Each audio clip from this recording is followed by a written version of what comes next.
पुराने शहर के बाहरी हिस्से में एक टूटी फूटी हवेली थी। लोग उसे भूतिया हवेली कहते थे। दिन में भी उस हवेली के पास से गुजरते वक्त लोगों के कदम अपने आप तेज हो जाते थे। दीवारों पर उगी काई, झुकी हुई बालकनियां और खिड़कियों से झांकती अंधेरी आंखों जैसी दरारें सब कुछ डर पैदा करता था। मोहल्ले के बच्चे शर्त लगाते थे कि जो रात में उस हवेली के दरवाजे तक जाकर आएगा वही सबसे बहादुर होगा, मगर कोई भी यह हिम्मत नहीं करता था।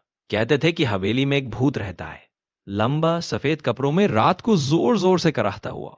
उसकी आवाज सुनते ही कुत्ते भौंकने लगते और हवा अचानक ठंडी हो जाती। लेकिन सच कोई नहीं जानता था। इसी शहर में रहता था रोहन, 10 साल का, किताबों और कहानियों का शौकीन। उसे डरावनी कहानियां पढ़ना बहुत पसंद था, मगर असल जिंदगी में वो उतना ही डरपोक था। अंधेरे से, तेज आवाजों से और खासकर भूतों के नाम से ही उसका दिल धड़कने लगता था। उसकी मां हंसते हुए कहती, इतनी डरावनी किताबें पढ़ता है, फिर डरता भी है। रोहन मुस्कुरा देता, पर भीतर से सहमा रहता। एक दिन स्कूल से लौटते वक्त रोहन के दोस्तों ने फिर से उसी हवेली की बात छेड़ दी। आज रात चलो भूत को देखने, एक दोस्त बोला। रोहन चुप रहा, उसे पता था कि वो कभी नहीं जाएगा। लेकिन उसी रात जब वो अपने कमरे में लेटा था, उसे लगा जैसे खिड़की के बाहर से कोई धीरे धीरे फुसफुसा रहा हो। उसकी सांसें तेज हो गईं। उसने कंबल ओढ़ लिया।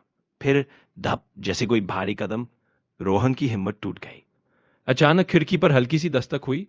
कौन है? रोहन की आवाज कांप रही थी। डर मत, बाहर से एक फटी सी आवाज आई। रोहन ने कांपते हाथों से कंबल हटाया। खिड़की के बाहर एक सफेद सा चेहरा था, आंखें बड़ी, बाल उलझे हुए। रोहन चीखने ही वाला था कि वो चेहरा खुद ही पीछे हट गया। अरे तुम तो मुझसे भी ज्यादा डर गए, आवाज आई। रोहन चौंका। तुम भूत हो? हाँ हूं तो, आवाज बोली, लेकिन थोड़ा डरपोक। खिड़की के पास अब एक पूरा साया खड़ा था। वो सच में भूत था, पारदर्शी सफेद कपड़ों में, मगर उसके चेहरे पर डर साफ झलक रहा था। तुम डरते हो? भूत ने सिर हिलाया। बहुत, अंधेरे से, इंसानों से और ऊंची आवाजों से। रोहन को अपनी हंसी रोकनी पड़ी। पर लोग तो तुम्हारे नाम से डरते हैं। भूत उदास हो गया। क्योंकि मैंने कभी किसी को सच नहीं बताया। यहां इस हवेली में अकेला रहता हूं। जब कोई पास आता है, मैं डर के मारे आवाजें निकालने लगता हूं। लोग समझते हैं मैं डराने की कोशिश कर रहा हूं। धीरे धीरे रोहन का डर कम होने लगा। उसने महसूस किया कि यह भूत भी उसी की तरह है। दोनों ने बातें शुरू कर दी। भूत ने अपना नाम बताया, भीमा। वो 100 साल पहले उसी हवेली का चौकीदार था। एक रात चोरों से डरकर सीढ़ियों से गिर गया और उसकी मौत हो गई। तब से वो वहीं अटका हुआ था। मैं बस शांति चाहता हूं, भीमा बोला, पर हर बार कोई आता है तो मैं घबरा जाता हूं। रोहन ने सोचा, अगर लोग तुमसे डरना बंद कर दे तो भीमा की आंखों में उम्मीद चमकी। तो तुम भी डरना छोड़ सकोगे? रोहन मुस्कुराया। अगले कुछ दिनों में रोहन और भीमा दोस्त बन गए। रात को रोहन चुपके से हवेली जाता। दोनों बातें करते, कहानियां सुनाते। रोहन को अब अंधेरा उतना डरावना नहीं लगता था और भीमा वो इंसानों से थोड़ा कम डरने लगा था। एक शाम रोहन ने योजना बनाई, कल मोहल्ले के लोग हवेली के पास जमा होंगे, मैं तुम्हें सबके सामने लाऊंगा। नहीं, भीमा कांप उठा। मैं नहीं कर पाऊंगा। मैं भी डरता हूं, रोहन ने कहा, लेकिन कभी कभी डर का सामना करना जरूरी होता है। अगली रात लोग इकट्ठा हुए। रोहन आगे बढ़ा। हवेली में भूत है, पर वो बुरा नहीं है। लोग हंसने लगे।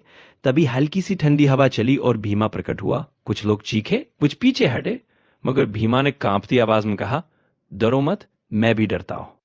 सन्नाटा छा गया। बूढ़े आदमी ने धीरे से कहा, अगर भूत भी डर सकता है तो शायद वो बुरा नहीं। धीरे धीरे लोग शांत हो गए। किसी ने दिया जला दिया।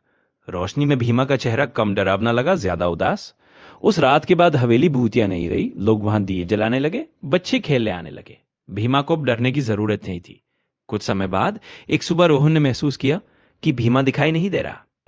हवा में बस एक फुसफुसाहट थी। धन्यवाद दोस्त। रोहन मुस्कुराया। वो जान गया था कि डर का सामना करने से ही डर खत्म होता है, चाहे वो इंसान हो या भूत। आप लोग वीडियो को लाइक कीजिए और सब्सक्राइब भी। Thank you so much.